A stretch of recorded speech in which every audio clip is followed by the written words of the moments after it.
शहर के अंदर एक बड़ा कोई तपस्वी सन्यासी आया हुआ था। एक सेठ प्रतिदिन सुनने के लिए जाता, सुबह भी सत्संग में जाता, शाम को भी सत्संग में जाता, सत्संग सुनता, सुन करके घर आता।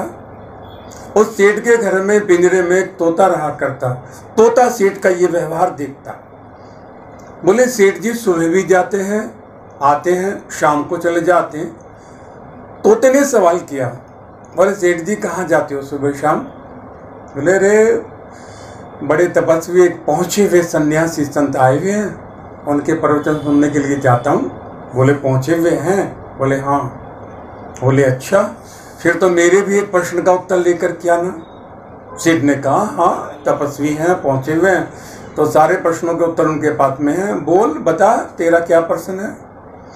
तोते ने कहा सेठ जी उनसे मेरे प्रश्न का उत्तर ये पूछना है कि मुझे इस पिंजरे से मुक्ति कब मिलेगी, मैं कब तक इस बंधन में रहूंगा, इससे मुक्ति कब मुझे मिलेगी, इस प्रश्न का उत्तर आप लेकर के आओ। सेठ ने कहा ठीक है, सत्संग में जाएंगे, सुबह तुम्हारे प्रश्न का उत्तर लेकर के आएंगे। सेठ जी गए, साधु के सन्यासी के प्रवचन को सुना।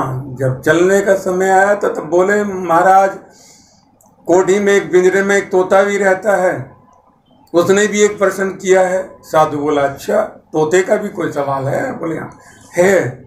बोले बताओ। सेठ ने कहा तोते ने पूछवाया है कि मुझे इस पिंजरे से मुक्ति कब मिलेगी। जैसे ये प्रश्न सुना साधु मंच पे बेहोश हो गया। अब बेहोश हो गया, सेठ जी घबराए, अरे ये कैसा प्रश्न तोते ने पूछवाया जिसे सुनते ही साधु ही बेहोश हो गया। साधु की आंखों पे छींटे मारे, साधु ने आंखें खोली। सेठ जी बोले महाराज प्रश्न? बोले बस बेटा प्रश्न हो गया, तुम जाओ, सत्संग समाप्त। सेठ जी घर आए। तोता तो उनके इंतजार में ही था, दरवाजे से जैसे एंट्री ली तोता सचेत। बोले आ गए सेठ जी? बोले हाँ आ गए। बोले मेरा प्रश्न का उत्तर? बोले अरे बड़ा खतरनाक था तेरे सवाल का तो उत्तर। जैसे ही तेरा सवाल प्रश्न मैंने किया साधु से, तेरा प्रश्न सुनते ही साधु बेहोश। बोले बेहोश हो गया? बोले हाँ, बहुत देर बाद में पानी के छींटे मारे तब उसे होश आया। बोले अच्छा, बात आई गई हो गई। लगभग 15 दिन के बाद में एक दिन ये तोता भी पिंजरे में बेहोश। सेठ जी ने पिंजरे में देखा तोते को। बोले अरे तो तोता लगता है मर गया। सेठ जी ने पिंजरा खोला, पिंजरा खोल करके तोते को बाहर निकाला, निकाल करके इसके मुंह पे छींटे मारे। ये आंखें कहाँ खोले, लेकिन तोते ने धीरे से देखा कि अब तो पिंजरे से बाहर आ गया। अब ये अनुभव करते कि तू पिंजरे से बाहर आ गया, तोता तो सेठ जी के हाथ से फुर्र उड़ करके जा करके पेट पे बैठ गया। सेठ जी ने कहा अरे तोते ये धोखा, ये तुमने नाटक किया बेहोश होकर के मरने का। तब ये तोता पेड़ पर बैठा हुआ कहता सेठ जी इस संसार में समझने का खेल है सारा।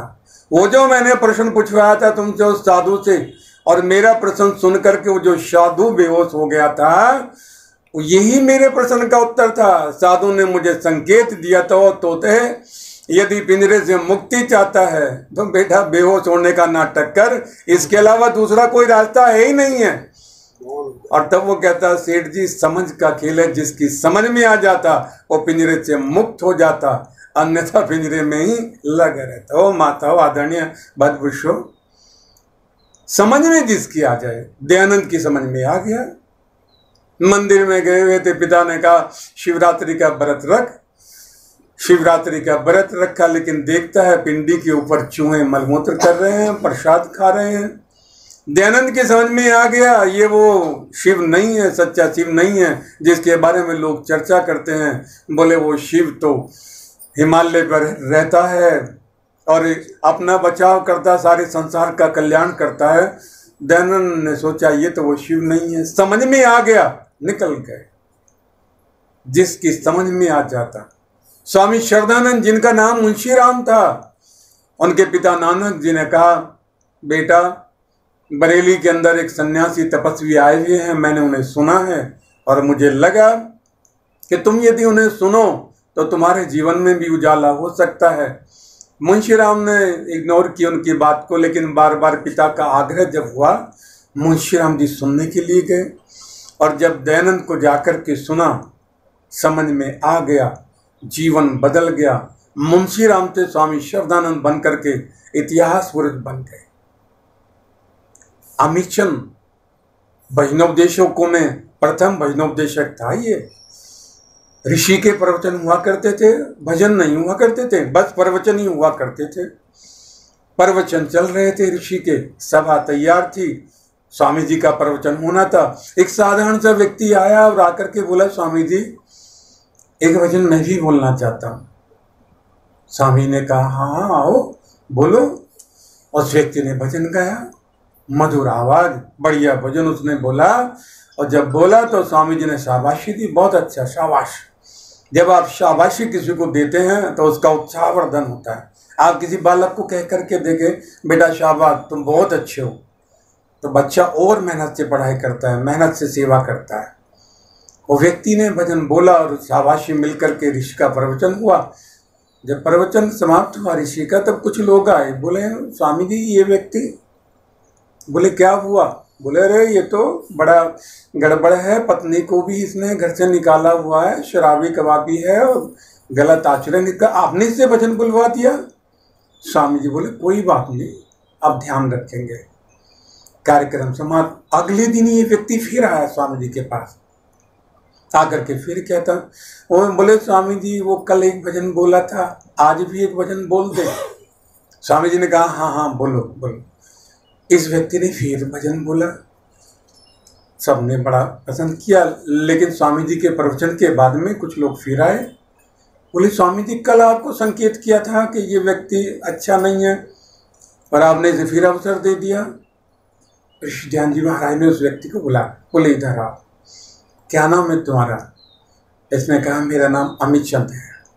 स्वामी जी के मुख से एक बात निकल गई, बोले अमीचंद तू है तो हीरा, लेकिन बेटा कीचड़ में पड़ा हुआ। जैसे ही ये शब्द सुना, हृदय के आर पार हो गया अमीचंद के, और अमीचंद ने इस शब्द को सुनकर के कुछ और सुना ही नहीं और बड़बड़ाता हुआ चल दिया, अमीचंद तू है तो हीरा, लेकिन कीचड़ में पड़ा हुआ है। घर पहुंच गया, सोए तो यही शब्द इसका पीछा ना छोड़े। शब्द भी कई बार कार्य करता है, पीछा नहीं छोड़ता, मेरा भी नहीं छोड़ा था। ये आदरणीय भ्राता जी बैठे हैं, पंडित नरेश दत्त जी यदा कदा साथ में रहते, तब मैं इनसे बोला भाई जी हम लोग मंच से बोलते हैं वानप्रस्थ लेना चाहिए, संन्यास लेना चाहिए। मुझसे बोले फिर ले लो। मैं बोले ले तो लूँ, मेरी आयु 52 वर्ष की उस समय थी, ले तो ले, लेकिन मुझसे आगे कोई 70 साल का है, कोई 75 साल का है, कोई 90 साल का है, लाइन में बहुत लोग हैं, ये हटे तो हम फिर वानप्रस्थ लें। तब इन्होंने धीरे से एक बात हमारे कान में बोल दी। अब मुझसे बोले चले कई बार लाइन तोड़ करके भी टिकट लेना पड़ता है। बस ये शब्द हमने सुना, हम रात को सोए तो बोले लाइन तोड़ करके टिकट लो, संध्या में बैठे तो 52 वर्ष की आयु होगी, वानप्रस्थ में चलो लाइन तोड़ करके टिकट लो। जो लाइन में आ गए हैं 70 साल वाले 80 साल वाले, वो तो रास्ता देंगे नहीं, इसलिए लाइन तोड़ करके तुम टिकट लो। वानप्रस्थ में हम आए, ईश्वर की ऐसी दया कृपा हुई, आए थे देखने के लिए कि वहाँ रहा करेंगे। जब आपके अंदर हृदय में पवित्रता होती है, आपका लक्ष्य, आपका दृष्टिकोण मजबूत होता है, परमात्मा भी आपकी सहायता करता है। वानप्रस्थ में हम आए, आकर के वहाँ पर हमारे मित्र थे स्वामी निरंजनानंद सरस्वती, मुझसे बोले चले जी जरा देखो यहाँ पे, अरे ये वानप्रस्थ हैं, सन्यासी यहाँ रहते हैं, वानप्रस्थ यहाँ रहते हैं, बड़े तपस्वी लोग हैं, तुम सुनो इनके प्रवचन को और देखो किस तरह के प्रवचन यहाँ होते हैं। हम जाने लगे वहाँ सुनने के लिए। 2-3 दिन सुनते हुए तीसरे दिन अचानक सरला चौधरी कानपुर की हैं जो संचालन कर रही थी, कार्यक्रम के बीच में उन्होंने घोषणा की, बोले जिनका प्रवचन होना था वो होटल से नहीं आए हैं क्योंकि उनका ड्राइवर नहीं पहुंचा गाड़ी लेकर के, और वो नहीं आए हैं तो प्रवचन तो होना ही था। और तब मेरी ओर देखते हुए बोले ये आर्य समाज शामली से हैं, इनसे सलेख जी से निवेदन करते हैं, बोले ये प्रवचन करें, आध घंटे का मार्गदर्शन करें। इधर उन्होंने कहा, उधर परमात्मा ने हृदय में आकर के संकेत किया, बोले अरे पगले, उस ड्राइवर को मैंने ही भ्रमित किया है, उसे होटल में मैंने ही नहीं पहुंचने दिया। बोले प्रभु क्यों नहीं पहुंचने दिया? बोले तुझे अवसर देना था, अवसर तुझे देना था, इसलिए तुझे अवसर दिया है, चल। हम बैठे व्यासपीठ पर, आधे घंटे का प्रवचन देकर के जब नीचे उतरे, एक 80 साल का बूढ़ा वानप्रस्थी हमारी गले लग करके ठिठक करके रोने लग गया। और रोए। मैंने बोला महाराज क्या हुआ? बोले रे कहाँ थे इतने दिन से? बोला मुझे जानते हो? बोले जानता तो नहीं हूँ, लेकिन कहाँ थे इतने दिन से? अरे वानप्रस्थ में तुम जैसे लोगों की आवश्यकता है, यहाँ पे आओ, यहाँ पर रहो, वानप्रस्थ लो। मैं बोला प्रभु ये सब क्या है? बोले ये सब मेरे चमत्कार हैं। तूने लक्ष्य बनाया था ना वानप्रस्थ लेने का, तुझे कहा था ना पंडित नरेश दत्त जी ने, बोले लाइन तोड़ करके टिकट लेने का, मैं उसी मार्ग को प्रशस्त कर रहा हूँ, रास्ता खोल रहा हूँ, चल लाइन में आ। उन लोगों ने प्रवचन हमारे लगा दिए, वहां पर प्रवचन भी लगा दिए। और प्रवचन करते करते एक रामदेव डुडेजा जी, प्रकाश डुडेजा जी माता जी, वो आते और सुनते, और आकर के सुन करके कहते अरे हमारी कुटिया में आना, वहाँ नाश्ता करना, वहाँ भोजन करना। सामान्य लोग विद्वानों को कह ही देते हैं। हमने कहा ठीक है कह देते हैं, आएंगे। 2 दिन बाद में वो फिर आए, आकर के फिर बोले तुम आए नहीं हो? मैं माता जी हम आएंगे। फिर हम नहीं जा पाए, फिर वो आए, बोले हमारी कुटिया का नंबर 11 नंबर है और उस पर लिखा हुआ इदन नमम, कुटिया पे आना, जलपान हमारे यहाँ वहीं भोजन किया करना। हम जानने लगे और उस माता ने इतने हृदय से, उस पिता ने, रामदेव डुडेजा ने हृदय से इतना भोजन वो कराते, तृप्त कर देते। और लगभग 3 महीने प्रवचन करने के बाद में आते जाते कार्यक्रम में जब बात आई कि 3 महीने आपको हो गए हैं, वानप्रस्थ की दीक्षा लो। वानप्रस्थ की दीक्षा हुई, और क्या कमाल की दीक्षा हो। जब दीक्षा हुई तो जो दीक्षा कमेटी के लोग थे वो सब बैठे, और बैठ करके उनसे प्रधान ने कहा पूछो, ये बैठे हैं, चले जो पूछना है पूछ लो। वो बोले 3 महीने तक सुनते रहे तो पूछे क्या? ठीक ही है।